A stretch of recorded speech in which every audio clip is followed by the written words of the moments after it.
Welcome back to Personal PT and part B of our shoulder series.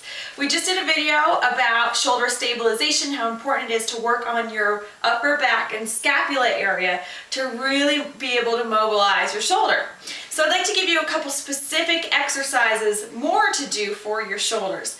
We're going to talk about subacromial impingement syndrome and the muscles that have been reported to be weak in that syndrome. So what is SAIS?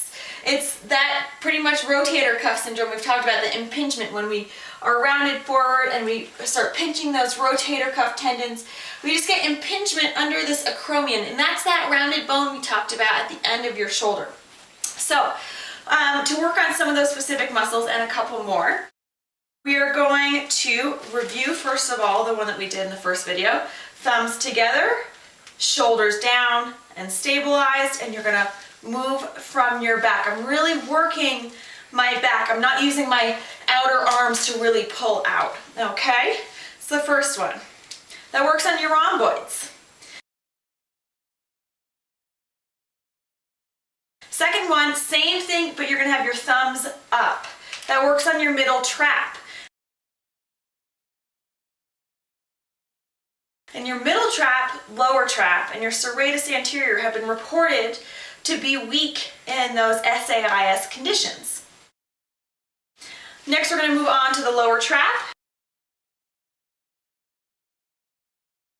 You're going to go at about 145-degree angle, and you're going to keep that thumb up towards the ceiling, so it's a little bit of a diagonal. I like to use my opposite foot. Again, you want to have those knees bent, core engaged, and up. Good, and slowly back down. The slower you bring it back down, the harder your muscles have to work. So it's really important that you control and don't just let it flop down, okay? So if you're having trouble lowering it down controlled, decrease your weight or decrease your resistance. The next one we're going to go over is your serratus anterior. That really helps that shoulder blade pull forward.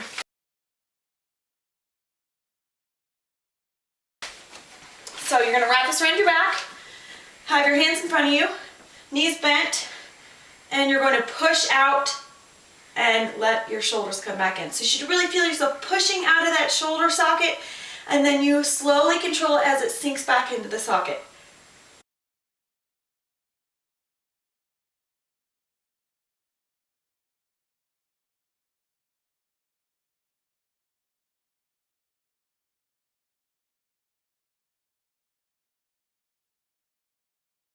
If this is a little complicated or you don't find there's as much resistance, some people need to lie on their backs. This, for example, if you go to the gym, lie on a bench or the floor with your knees up, and you're going to have a weight in your hand and push up towards the ceiling and let it come back down.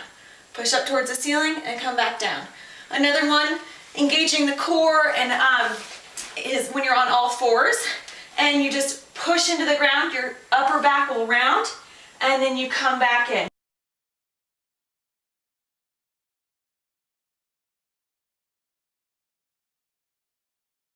You should feel those shoulder blades really sliding forward and then coming back together. So give those a try. Those are great if you have shoulder impingement or if you want to prevent and work those specific muscles. I can't tell you how much this can help your shoulder. Not only will it help your shoulder, but as you start to get stronger and open up that front part of your chest we talked about that gets so tight, it can really help with cervical mobility and freedom.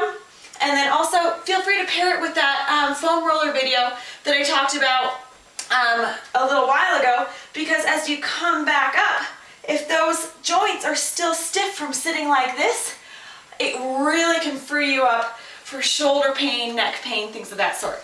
Thanks so much for joining Personal PT. I'm Joanna, and here's physical therapy coming to you.